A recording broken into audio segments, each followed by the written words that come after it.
Sean wants to know, when did Tony decide to call wrestling and give up calling baseball? I first, when I first started, was hired by the Crockett's in 1982.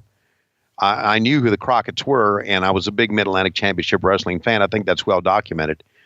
In that first year, 82, I would periodically bug Francis about talking to Jimmy and David about letting me do some wrestling.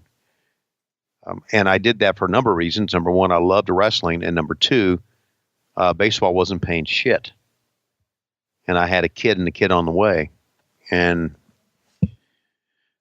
then when I started doing wrestling part-time, and I was doing wrestling part-time and baseball full-time from the end of 83 until April of 86. Those years I was baseball full-time and wrestling part-time.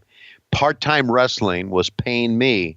They would just pay me when I would work, like a talent fee. I had a salary with baseball, but I get a talent fee with wrestling. So if I did a TV show, they'd pay me money. But when I did ring announcing, they pay me money. What I was making with wrestling on a per monthly basis was 2 and 3 times what I was making with baseball. And I made a decision at the end of 85, when the baseball season was over.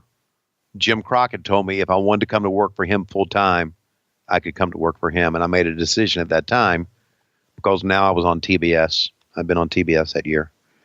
I made a decision to do wrestling full time. And a lot of it had to do with money, trying to raise a family, knowing that I probably wasn't going to make it to the big leagues. Could have maybe, but here was wrestling, here was money and to be made, and there you go. Victor wants to know, Tony Schiavone, Klondike Bill, and Ric Flair walk into a bar. What happens next? Okay. Flair buys all the booze.